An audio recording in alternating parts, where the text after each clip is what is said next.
I'm extremely... Dear lovely YouTube watchers, she's a dangerous stalker. Fiona Harvey's alleged first victim speaks to Piers Morgan. So they're careful to say alleged, right? Let's have a little coffee. If anyone out there has not got a drink, get yourself a little drink. Remember to rehydrate regularly. Let me just share with you what you're about to watch. You're about to watch me having a little look at Piers Morgan talking to the person who is saying that she was stalked by Fiona Harvey. So she's been quick to come forward, hasn't she? This was really soon after Fiona Harvey did her interview. Now, I realise that I'm not up to speed with what's happening, and I'm deliberately not watching all the other things that you can watch about Fiona Harvey. I'm just having a little look in my own time because I'm only just starting doing reaction videos, so I'm sorry that it's behind the times, but let's have a look, shall we, what this is all about. And also, I'm absolutely melting today. It's really hot in the UK, and not only is it really hot, but it's also really rainy, and there's seagulls on the roof. So if you can hear stomping about, it's the seagulls disrupting the roof tiles, and then the rain comes in and there's a leak. So I'm having a bit of a day today. So I thought, you know what, now's a good day. Why not do some recording? When Richard Gadd's character in Baby Reindeer goes looking for evidence about his stalker Martha, he quickly finds news reports with chilling echoes of his own experiences. Chilling echoes. Deranged lawyer struck off after stalking verdict. A woman has been struck off by her London solicitor's firm after stalking and harassment verdict reached by a jury in under an hour on Friday afternoon. So we need to have a look at this. We need to have a little look into this. Who was the London solicitor's firm? And was Martha actually listed as being a solicitor and a practising lawyer? Because to all intents and purposes, from what Piers said, the amount of times he asked her if she's got a law degree, she never was actually registered. And the solicitor's firm couldn't have struck her off because it's the Law Society, isn't it, that has to strike people off. Can the solicitors strike another solicitor off? I'm not sure they can. So this is the Metro that's written this headline. Let's have a quick look this up, shall we? Hold on a moment.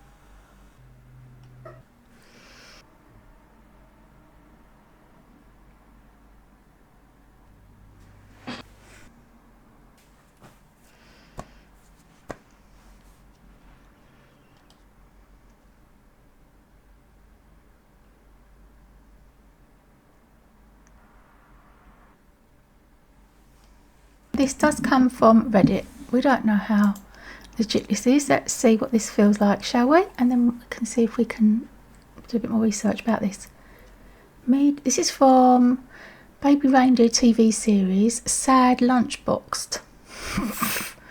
Okay. Apologies if this was posted already. I'm yet to watch the Piers Morgan interview and have avoided threads and clips, so it may be addressed there. Every article I see about Fiona calls her a Scottish lawyer or says she works as a lawyer in London. I won't link as there are countless examples. It is mentioned in almost every article, but she's not. She may have a law degree, but that doesn't make her a lawyer. You can check the role of solicitors online, and there's no Fiona Harvey or Fiona Muir. Is there a Fiona Muir Harvey on the roll for the Law Society or Law Society of Scotland? There are two solicitors with similar names, but they are both searchable on their firm's websites, and their photographs do not match Fiona. It looks like she started training as a solicitor but was let go. Apologies for linking the Sun. And there's a link to the Scottish Sun. Asserting that she is one based on her own words gives her some presupposed credibility. Okay, appears that she, the media, might be okay as she's not asserting to be a solicitor, but I still find it misleading personally. This is the Scottish Sun. Oh, here we go again. That's the one I've just read. Half of this isn't true. The gritty real-life drama was inspired by the ordeal suffered by Scott's creator and leading man, Richard Gadd, 34. Jessica Gunning, that's her name. She plays a deranged stalker on the streaming giant's hit. Fiona Harvey has been unmasked as the real-life Martha from the gritty drama. Scott's law graduate. She graduated with a law degree. Doesn't make her a solicitor. The fictional heart Boozer in Camden was based on Amy Winehouse's former local, the Hawley Arms in Camden. It says here in The Sun, 350 hours of voicemails over a 4-year reign of terror. So I'm not sure how accurate these numbers are because it's in The Sun. The law graduate's social media page is swimming with a string of scathing comments towards Gadd. Let's have a look. A woman claiming to be the real-life stalker from Netflix smash Baby Reindeer was previously accused of harassing 2 of Scotland's leading politicians. She came into contact with the late Glasgow MP Jimmy Wrey, who died aged 78 in 2013, and his solicitor wife Laura, 62, when she was a former Labour Party member. Mrs Wrey told her she gave Aberdeen Uni law graduate, and this is just repeating what they've got off Piers' show.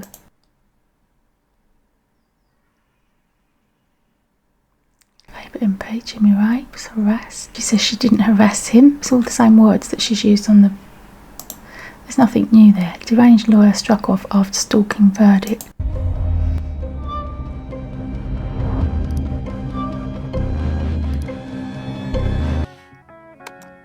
I sat there for hours taking it all in, piecing together her whole timeline. Her graduate job, how she got fired for inappropriate behaviour with the boss, how she started hanging around outside his house, then falsely reporting him to the police for abusing his disabled child. This other time she attacked his mother in the street, a 4.5-year prison sentence.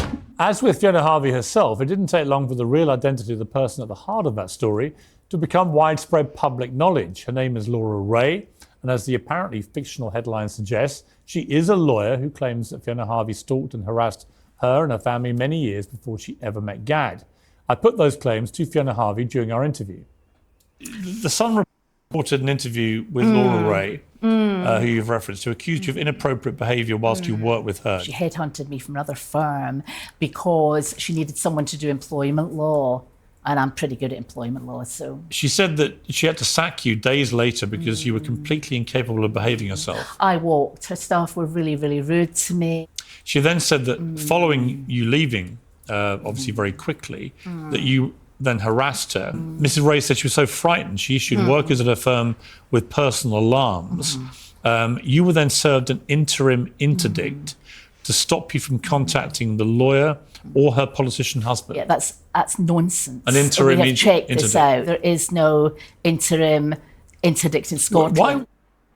Well, after that interview, which has now been seen by nearly 14 million people on the Uncensored YouTube channel alone, Laura Wrey contacted me and said she'd like her opportunity to respond. And she joins me now in the studio. Laura, thank you very much for coming down from Scotland for this. Thank you. I can only imagine that this is something that you hoped had disappeared from your life a long time ago, but because of the Netflix series and how incredibly successful it's been, one of the most watched series in living memory, it's brought it all back to your door and your family and what you say you went through at the hands of Fiona Harvey. So first of all, when did you know Netflix were doing a series? Well, I found out about 5 weeks ago. The Mail on Sunday contacted me and asked me had I seen Baby Reindeer, and I had no idea what they were talking about. Interesting, Piers is starting the same questions that he started with Fiona. So they suggested I go and watch an episode of it, which I did, and then I spoke to them, and I couldn't believe it. From the very beginning, it was obvious it was the same woman. It was Fiona Harvey. You know, the actress who does a very good job, sounds like her, looks like her, mimicked her to a T. And uses the same phrases which they found on the real Fiona Harvey's Twitter account. Yes, I mean, I have a file full of papers which are letters from her, emails, faxes and so forth, and it's all identical. And you yourself were identified very quickly from the series because there could only have been one Scottish lawyer who'd been... There could only have been one Scottish lawyer who'd been stalked. I wonder why she's kept all the documents for this amount of time, 2024. This is something that happened a long time ago and she's still got all the documents. Usually people keep documents for like 7 years, don't they? Is that really what happened? And she's held on to all the paperwork and she's having to remember all this detail and have it all brought up for her again because of this Netflix special. Or at least I think she'd been taken on twice before me, but for very brief periods of time. So you're supposed to get a traineeship within 2 years of getting your legal diploma. She must have got several extensions on that. a legal diploma. There we go. So she must have got several extensions on her diploma to allow her to do a traineeship within 2 years. Here we go, we're getting to the nuts and bolts of this now. Because she was way out of time. So I received quite a number of letters from her, and they were in such familiar terms that I thought this must be somebody I've met somewhere, perhaps through the Labour Party. So then when I got engaged to Jimmy, she sent me a congratulations card. So I then got another letter from her saying, "Oh, I'm disappointed you haven't interviewed me for a traineeship." And I felt rather bad about that if this was somebody that I'd met and perhaps overlooked. So I invited her to come in and see me, to talk to me. And I have to say, she was reasonably credible. I'm not daft, you know, she didn't behave in the way she subsequently behaved, you know, during the interview. But I did have a few concerns about her. She went into a bit of detail with me about her family circumstances, which I won't repeat. But she made me feel very sorry for her, and I said, okay. So she manipulated her emotionally. She used the sob story. So these are things for you to look out for, people, when you're faced with being risk of being reeled in by somebody. Sorry about this noise in the background. I'm in Westcliff-on-Sea. A little bit of sun and all the motorbikes come out down the seafront. Sorry about that. So she, first of all, brought her in for the interview because she felt bad, and she actually thought, oh, maybe it's somebody I've met. But she didn't stop to ask, sorry, where do I know you from? And this not wanting to appear rude, like, I'm sorry, I don't remember you, I've forgotten you, is her downfall here. You are allowed to say. And we really have got to learn, haven't we, to safeguard ourselves, because if you say, I'm sorry, I don't remember, where did I meet you? It's somebody who will understand, oh yeah, we met at Sainsbury's once, do you remember, or whatever. They will say where they met you. They won't feel bad or feel, and if they do feel, oh God, you should have known better, well then that is your bad, and you have to be prepared to sit with that uncomfortable feeling of, I've forgotten this person. But it's better to sit with that little uncomfortable feeling and apologise and sort that out than to sign up for a psychopath that might then destroy your life given half the chance, okay? It's really important, isn't it, that we all learn these lessons. It's better to be safe than be sorry, and it's better to risk a little bit of discomfort. She said, I've never had anybody giving me a chance. Would you please help me out here? I've got no money, etc. So I said, I've never had anyone give me a chance. Never. That's a big word, isn't it? Never had anyone give me a chance. So she pulled on her heartstrings, and no money as well. Well, she didn't have a job for 4 years. She was looking for a traineeship for 4 years, but don't tell me she couldn't find some sort of job in that time. Okay. And she only worked for me for 2 weeks. Did you believe that she was qualified?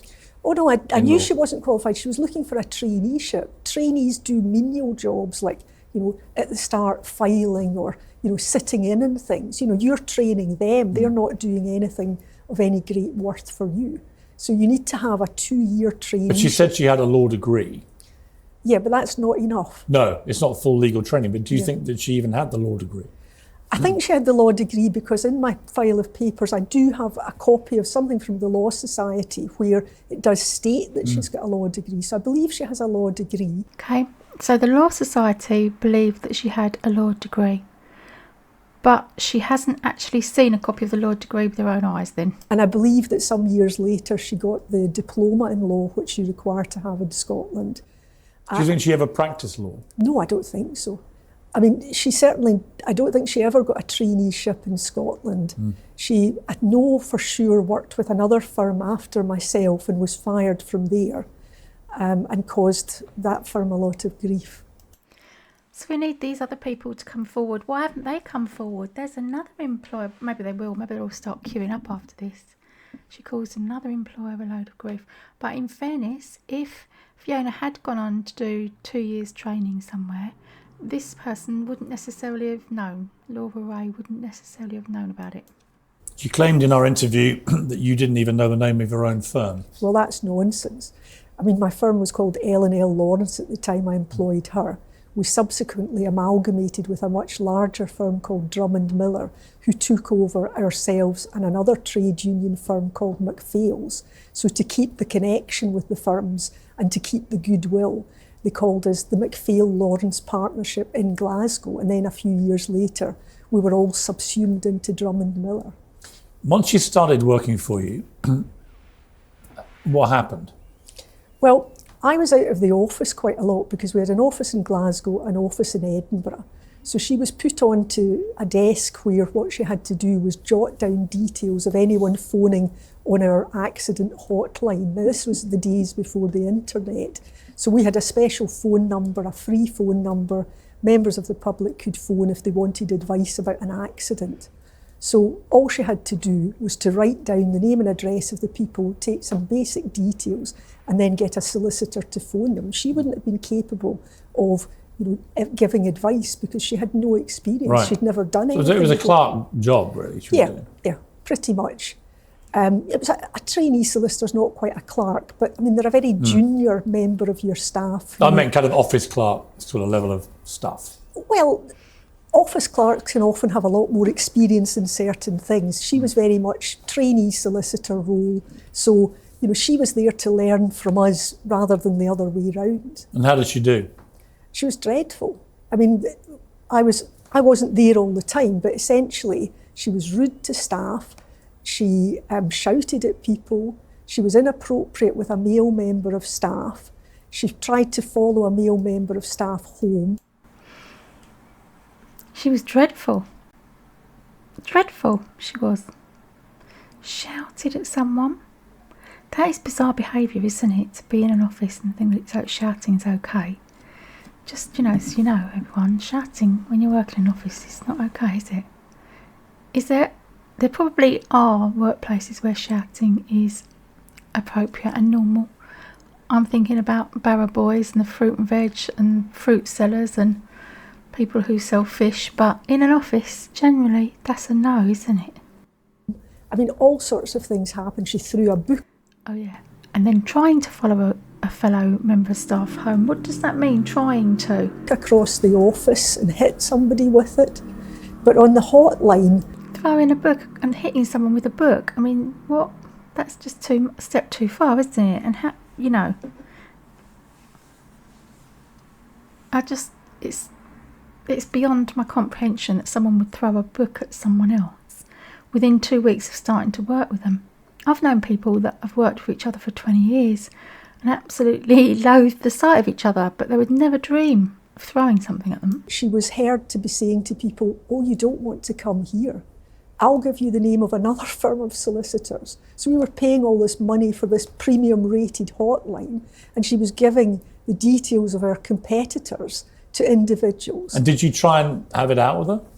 Well, I did. I mean, the first thing that had happened was on day one, she came into my cashier demanding that the cashier give her a sub. And our cashier, Caroline, said to her, "I'm sorry, but we don't do that. You'll need to wait to the end of the month." Demanded a sub. She wanted some money. There's another pattern playing out here about the money. A couple of days later, she came into my office, burst through the door, very upset and kind of angry. And I said, "What is it?" And she said, "Well, there's a man downstairs who won't leave. I owe him money." And I thought, goodness, somebody sitting in my reception, anybody else who's waiting there will think I owe this man money. So again, a little bit of a stretch. Somebody's there to collect some money. Why would people assume that he was there for her? This again is similar sort of thinking that Fiona Harvey has, running everything past the filter. How does this affect me? How does it look on me? I said to her, "Well, what's this all about?" And she said, "Well, I owe him for a car repair." And she said, "So I need a sub." And I said, "Well, I'm disappointed you keep asking for subs because we've told you we're not going to do that." I owe him for car repair, so I need a sub. See, there's a little bit missing there from Fiona where she can see her problem and then she just says the words that are going to solve that problem without recognising the little bit in between, the please and the thank yous and the social niceties that say if she'd asked nicely, this could have been a different story. If she'd said to her, "I'm really, really struggling here and I need some money to help me I need some form of income to help me get through to payday," It was really quite common for employers to offer subs after 2 weeks to help get you through to a month if it was a monthly payment. So maybe this is different in Scotland, Scottish people. I said, how much is it? She said, £250. And she said she'd borrowed the money from her auntie, but when she went into the envelope, it wasn't enough money in it. And she said she had no money to live till the end of the month. So I said to her, I'll tell you what I'll do. I'll give you £250 out of my own personal money. Go and pay the man and then come up and talk to me. So she came up and talked to me. I said, keep the other £230 to keep yourself going. I said, and she then started to tell me about various financial problems she had, which I won't go into. But I volunteered to go and speak to her bank to try and help her out. I was trying my level best to give this person a helping hand. And I went down, I spoke to her bank about a week later, smoothed everything out for her. And when I came back to the office, she started saying to me, I've been on the phone all afternoon to the Law Society to find out what will happen if I go bankrupt. I said, well, Fiona, if you want to be a solicitor or ever be in a partnership, that's not the way to go. So anyway, I made a suggestion to her that she might want to sell the old car that she had. So this lady sounds like she tried to take control of Fiona's life, thinking she was doing her a favour. So she spent the afternoon at the bank sorting out Fiona's bank account, only to come back for Fiona to say what would happen if I went bankrupt. Now, what sort of person does that? Anyone who's a lawyer or anyone in the financial field or any even just working in a bank, you're not allowed to go bankrupt, are you? Anything that is professional, where you're supposed to have some sort of secure standing, making yourself bankrupt is just not acceptable behaviour, is it? Everyone knows that. So why would Fiona say that to her? Sounds like more manipulation from Fiona towards this woman whose boundaries weren't clear, because she's literally jumped into her life, started telling her what to do, organised her bank for her as if she's her carer, not her employer, and then she's told her she should sell her car. These are like life decisions she's making for Fiona. Which had been the cause of the bill for the breakdown. And at that, she just went completely crazy and started screaming at me. Very similar to the scene in episode 1 in Richard Gadd's show. What was she screaming? Don't you speak to me like that. And she did the same thing with a couple of other members of staff. One of my... Don't you speak to me like that. Yes, so she gets triggered when being told what to do. I don't know how she said it to her, or she suggested selling her car. So it sounds like Fiona has like a flash. Don't you speak to me like that, because she feels that loss of control when somebody else is telling her what to do. A conveyancing staff was trying to show her how to do some kind of clause in a conveyance. And she started shouting the same thing. Don't you say that to me. Don't speak to me like that. But in a very loud and aggressive tone. Don't speak to me like that. Yeah, the poor woman's probably telling her how to do a job, and that's just triggered her. It definitely sounds like some sort of personality disorder, doesn't it? So it became quite obvious quite quickly that she really wasn't cut out for this kind of thing. She, I think one of the other things she did was she phoned up a disabled solicitor that we used to do Edinburgh agency work for. And she phoned him up and said to him, I just want you to know that all the people here in this office, nobody likes you. Everybody says nasty things about you and makes comments about you. Now, and what was his disability? He was, I think he'd had polio, so he couldn't walk properly. Oh, my God. So, it was nasty stuff. She grabbed a phone from one of my members of staff who was on trying to explain something to a client who obviously was giving him some difficulty, and she then started shouting abuse down the phone at the client. So there was a whole number of these incidents, and I had spent a few days in London. I was on the executive of the Association of Personal Injury Lawyers. Association of Personal Injury Lawyers. And there's Fiona creating more work by creating cases where people can sue this woman.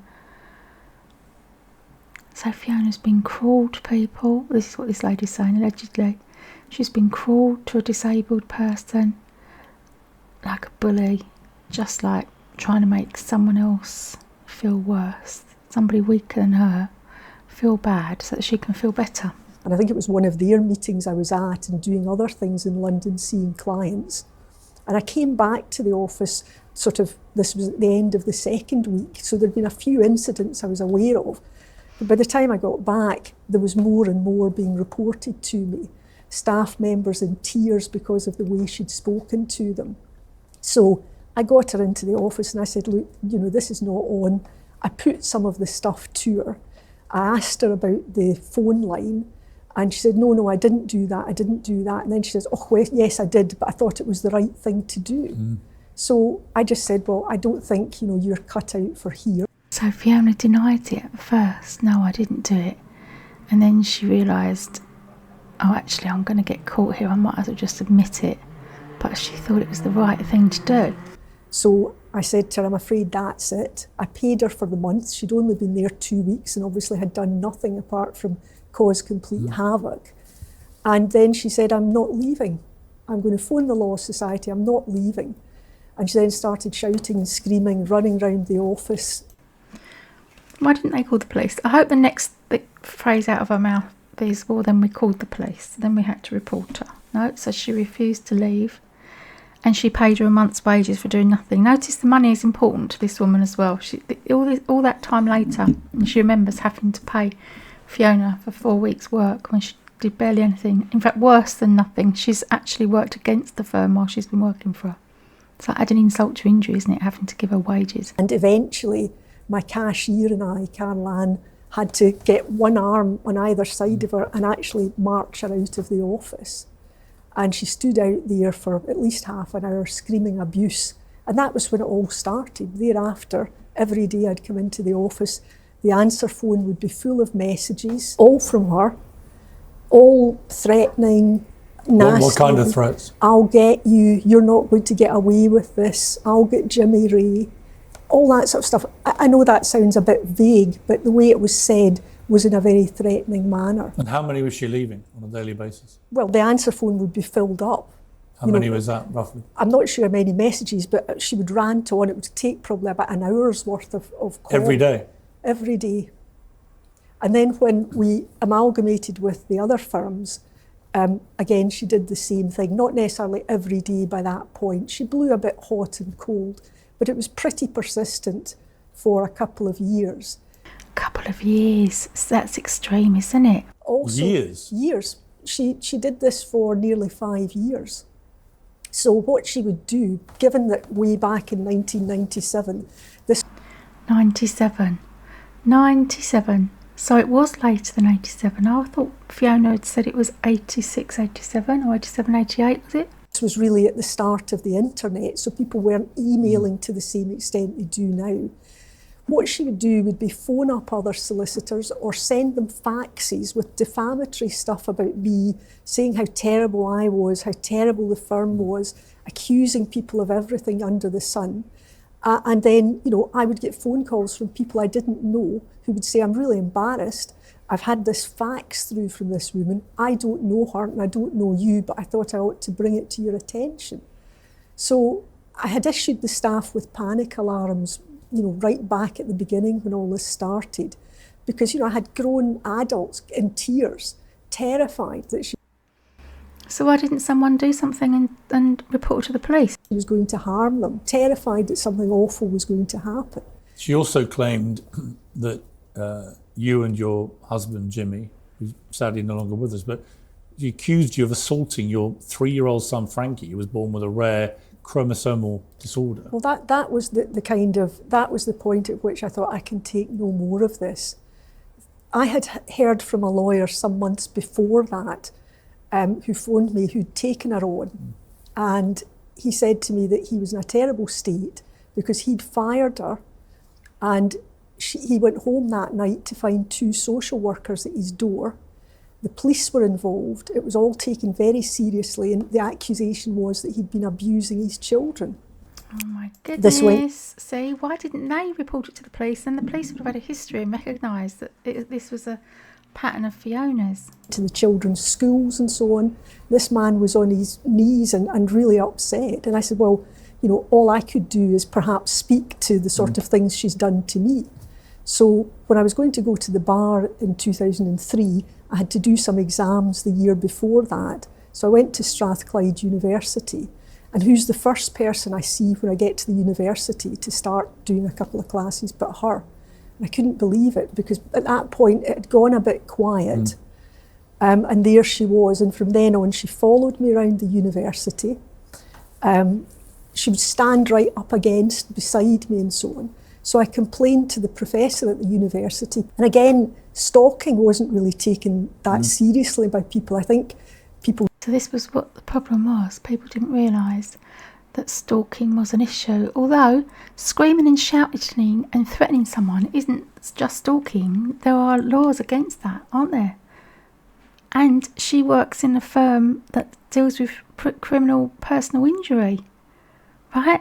Isn't this is like how she sits on the association, she was on the board, and yet when it's happening to her, she couldn't see it possibly or identify it as, oh, hold on, this is something that's causing me problems, I can get police to deal with this. People just assumed, oh, it's two women who just don't get on or something like that.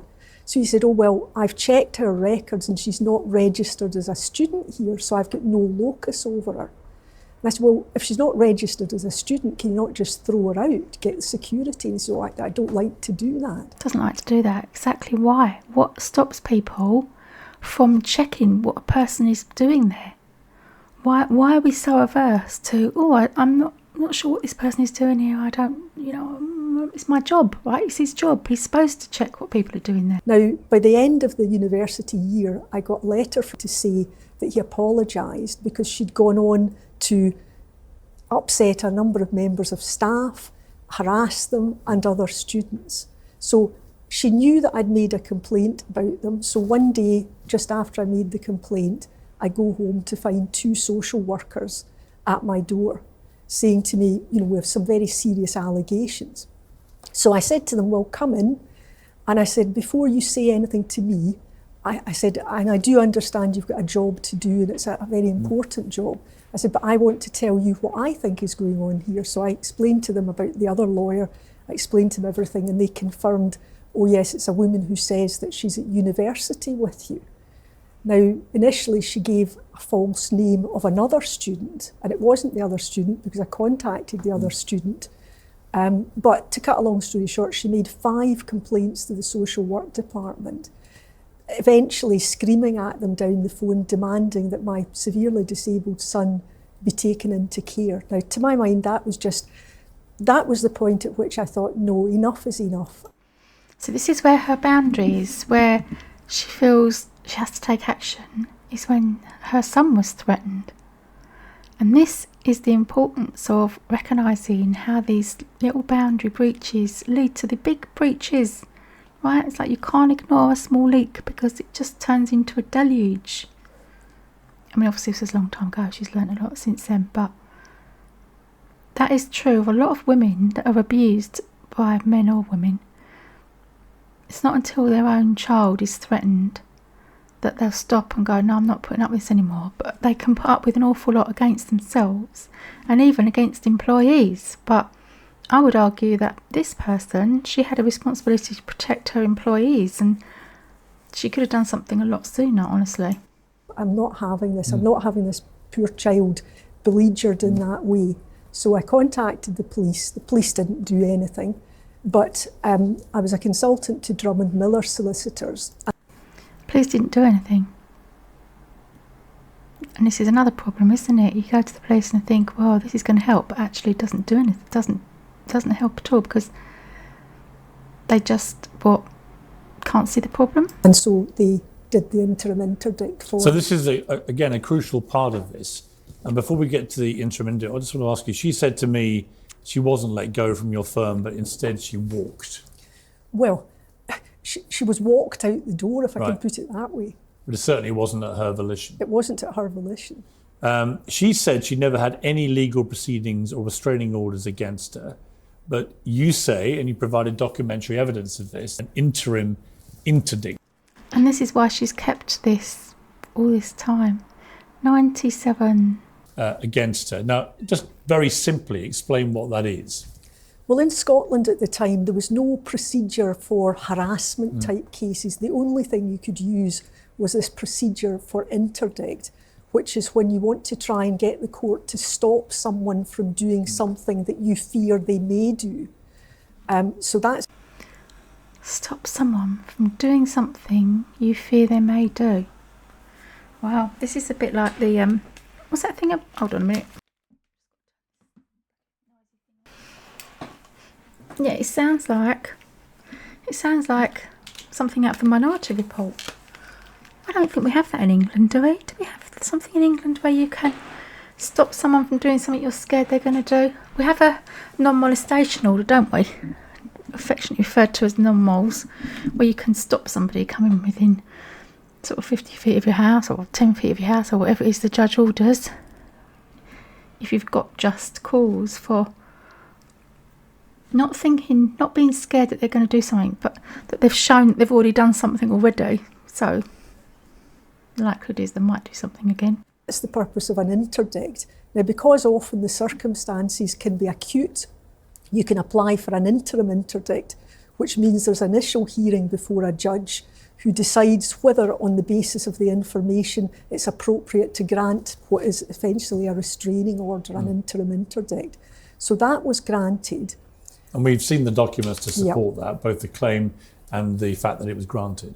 Yeah, so there is an initial writ that sets out all the circumstances on which you're asking the judge to find that, you know, there are grounds for concern. Grounds for concern, and that's it. And she did do it, and she did the legal work. But Fiona's saying it was never served on her. Right. And they're set out. And it's basically what you've been detailing Yeah. to me about the terrible way she behaved in the office, and afterwards even worse, obviously, and then the accusations against you and your husband about your son and so on. And what happened once that interim interdict was issued? Well, it was served on her by sheriff officers, and then she had... And again, for viewers who are curious, the Sheriffdom of Glasgow and Strathkelvin at Glasgow, this is the initial writ here, and we've seen the follow-up documentation leading to the granting of the interim interdict. So I was contacted by the solicitors to say it had been granted by the sheriff and that it was then served upon her, the court order. She then had 21 days in which to put in a notice of intention to defend, which she didn't do. And she then would have had to put in defences. Now, what she says is that there is copy correspondence that I've sent you where she contacted someone at Drummond Miller, one of the more senior partners there, who's now a judge. She contacted him to say that she wasn't going to send him a copy of the defences and she was terribly busy, but she would get them in the next couple of days. She never put in any defences at all. So my solicitors then contacted the court some weeks later, having waited for all the appropriate time periods, and asked if they could, what would happen then. And basically they were told, well, the sheriff doesn't want to grant the permanent interdict against her until there is any further behaviour. So the interdict lasted for a year and a day. And knowing that she doesn't know anything about procedure and wasn't a qualified solicitor, we reckoned that she might not know that it wasn't actually going to be valid a year later. So it was valid for a year and a day. I never heard from her for 22 years, so the interim interdict did what I was hoping it would do. Even though Fiona says she wasn't served, it wasn't served on her. What we had agreed with the solicitors was that if she came back after a year and a day, we would just take out another interim interdict. You never had to because she disappeared? I never had to because she disappeared. And what was that feeling like when she disappeared? It was relief, absolute relief. I mean, I had enough on my plate. Jimmy had a stroke about a year after all this. I was looking after Frankie, who's severely handicapped. Nobody knew at the time exactly what was wrong. Do you think Jimmy's health was affected adversely by all the stress of this or not? Jimmy was a pretty resilient guy, so no, I don't think so. I think he was more worried about me and about Frankie than he was about her harming him. I mean, to have social workers turn up at your door with that kind of allegation, when your son is already pretty disabled, it's hard to imagine many worse things for someone to do to someone. Well, exactly. And I was horrified. I couldn't believe that anyone could be so callous and cruel. It's one thing having a go at me. I didn't mind that to the same extent. It's that. I don't mind people having a go at me. I don't mind that. But as soon as they started on a child, that's it. But it isn't okay for someone to have a go at you. So if there's anyone out there who thinks that, you know, it's not too bad because I'm an adult, I can handle it. No, you don't have to handle this stuff. If this is happening to you, you can report it. And, you know, she called me a lot of names. She's continuing to do so. Yes, she is.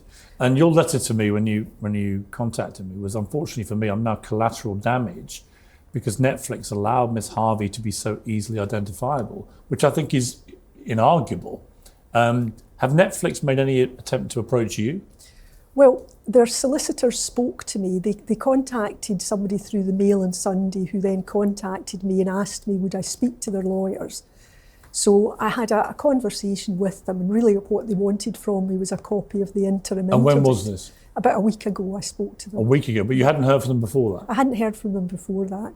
Certainly nobody approached me to say there's going to be a story coming out in which it will be very obvious that you are one of the victims. Do you think from that it would be correct to assume they're maybe panicking a bit, Netflix, about the fallout from all this? Well, I really don't know. I can't speak. It seems very odd to me they've asked you for documentary evidence to support something which is a major plank of their series. Yeah.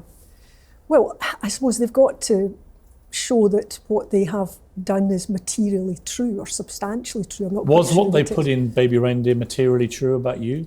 Yes. Right. Well, in the sense that there was a character who was a mother, that there was nothing of that in mind. But the thrust of it, which was that she was sacked from a law firm and turned on her boss, that's true. Yeah. That somebody in it was a barrister. I'm now a barrister, so I think that's where that bit comes from. And the bit about the sick stalker targeting the deaf child is absolutely clearly a reference taken along with everything else. No question. I mean, that's just straight from this story. Yeah. Have you ever met Richard Gadd? No. Because I put this question to her about how unusual it is to have somebody stalking two completely different people, both of whom, by her estimation, are fantasizing. Let's take a look. Why would two people who have no contact with each other at all, Laura Wrey and Richard Gadd, why would they both portray you as a very unpleasant harasser? I don't know why Richard Gadd has, but Laura Walker, it was certainly because I was going for parliamentary selection. The two different, you get my point, two different people. Yeah, but Richard Gadd has Googled that. Richard Gadd has used that as well, that's in the drama. Show. Is when they find out that you had previously harassed this family. I haven't harassed that family. When you saw that exchange, what went through your mind? I was horrified. I mean, I've actually watched your interview a few times because the first time I saw it, I was in such shock watching her, seeing her, it just brought it all back again. And I've watched it several times to see what is it she's saying about me. And it's unbelievable that after the things she did, that she can say she wasn't harassing my family. Of course she was harassing my family. Yeah, because Fiona doesn't see it as harassment. What do you mean, harassment? Of course I wasn't harassing them. I was just giving them a piece of my mind. She can't see it from the other person's point of view. Honestly, I don't think that she can see the effect her actions have on the other person. For many years. For many years. For longer than Richard Gadd. When you've seen the fallout... Longer than Richard Gadd? I seem to remember Fiona saying something similar about Richard Gadd, more than Richard Gadd has, and this lady hasn't even met him. From the Netflix series plus my interview, particularly around the fact that she's adamant that she's never been in court, let alone admitted to stalking him or being convicted. And there is no apparent evidence she ever was convicted of any crime. What do you make of that? Because that goes right to the heart, for many people, of the integrity of Richard Gadd's story. It's hard to say, really. I mean, I can't say whether she's got any convictions or not. I know that the newspapers have looked for them and can't find them. In Scotland, convictions can be spent after a certain number of years. But it says that she was convicted, for example, for 4.5 years for what she did to you and your family. Well, she wasn't convicted for that. I didn't press any kind of criminal charges.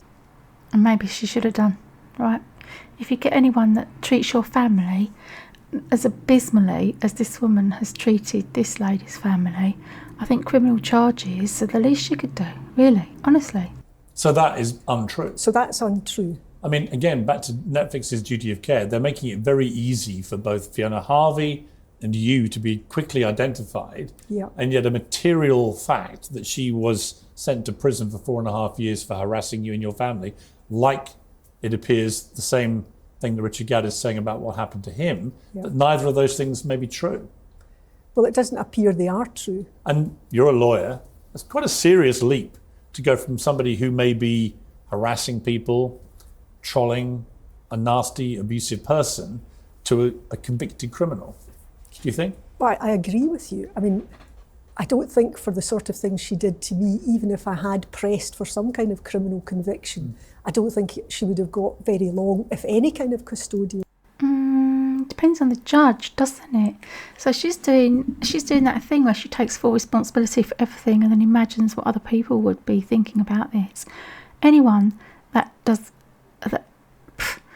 gives false allegations to the social services and accuses her of doing awful things to her son, no, that's got to be worth a prison sentence, hasn't it? To anyone in their right mind, surely. Sentence. Would she now, do you think, for the same thing? Have the laws tightened on this? I don't think so. I mean, I spoke to the police not so long ago and asked them about this, and certainly in Scotland the law hasn't changed in line with the way it has in England on stalkers. I say in Scotland stalking is still allowed, or is it that Scotland has fewer stalkers than England? Is stalking more pronounced? Is it more of a problem in England? Why don't Scotland want to admit that? What's happening up there? They can't see that's an issue. So it's still very difficult. Basically, the police say unless she actually comes up and physically attacks me, there's nothing they can do to protect me. And how does, given the fact that journalists have been investigating whether she might be moving back to your area or looking for someone to live there, how does that make you feel? It's a bit strange because you can have police come round to your house for saying something unpleasant on Twitter, right? So why wouldn't the police sort this out in Scotland? So this is the advice she's been given by Scottish police. And yet, if she tweeted something at Fiona, I bet they'd be knocking on her door saying, what are you doing? Bill? Frightened. What do you think she might be capable of doing? I don't know. I mean, I think one of the interesting things has been in all the press that has been about this, there's been a number of articles by psychiatrists who say that she probably has some kind of personality disorder. I don't know, I'm not a doctor. And that she may have some sort of delusional disorder, and that people with these kind of disorders actually believe everything they say. And that kind of, you know, in a weird way makes sense to me, because she contradicted herself right, left and centre on your show. I have correspondence in which she contradicts herself, which she says doesn't exist. But I think she maybe genuinely does believe Yes, I felt in her own little parallel universe that this is true. she was peddling lines that she may believe, which is delusional, but that may be the case. But I also think that she may have a very legitimate case against Netflix, Richard Gadd, Clerkenwell Films, if it turns out she's never been convicted of any crimes. Twice in that series, both in relation to you and Richard Gadd, she's getting lengthy prison sentences for the stalking, and that doesn't appear to be true. Well, I agree with you, but I think what you then have to look at is what is that actually worth in terms of damages? Back to the money. It's going to be worth a lot of money, isn't it, to defame someone, no matter how delusional or personality disordered they are. So you have to prove that your reputation has been damaged. As far as I understand it, I'm not aware that Fiona has ever held down a job anywhere, so I don't think there's any claim for loss of earnings.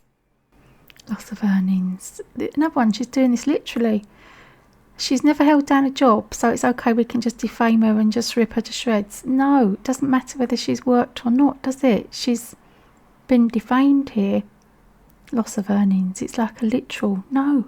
She's her whole price of freedom. She's lost her anonymity, and that's worth millions, right? Earnings. But she has got top lawyers now, both here and in the US, going after Netflix quite hard. Well, You think she has got a good case? Well, I'm sure she may have a good case, but the question is then, certainly in Scotland, what would it be worth? You're looking at somebody who has a pattern of stalking, who stalked quite a number of people apart from myself. People have been coming out of the woodwork to me, frightened to come forward, but letting me... Frightened to come forward? So she's saying that her personality and the way she's behaved is so poor that she deserved this level of being blown up by Netflix, and they don't owe her any money. That's her argument. Know that they know what's going on. Do you have any doubt that she is a dangerous stalker? I have no doubt she's a dangerous stalker, no doubt whatsoever.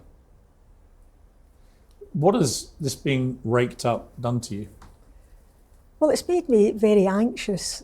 Certainly, it's every so often. I mean, every day I can't stop thinking about it, and I can't stop obsessively watching YouTube and all these different channels where people are exploring the ins and outs of it. Because you didn't. Dear Laura, have a little look at Dr. Ramani. She does some lovely YouTubes, how to stop ruminating about the narcissist and narcissistic abuse, because it sounds like this is what you've been reeled into. A bit of trauma bonding going on there as well for you to get over. You didn't want to do an interview like this. You wanted this all just to, as it had been for a long time, just be part of the past. Yeah. But you felt compelled to because everyone was talking about you. Well, I'm an advocate, I've got a reputation to defend, and the sting of what she says about me is basically that I'm a liar and that I'm an incompetent lawyer. So that's not good news if you're an advocate in professional practice. She's a liar and she's incompetent. Unfortunately, she has shown herself to be emotionally malleable, not boundaried, and easy to manipulate, right? And I certainly wouldn't want any of my clients, my solicitors who instruct me, or any clients that I represent to think any of that is true. Have you considered suing her? Well, I am considering suing her, and certainly if Netflix give her £11 million, I'll be suing her. Problem is that if she has no money, reparation claims are very expensive to mount. There's very little point in me suing her if she's got nothing. Has Richard Gadd made...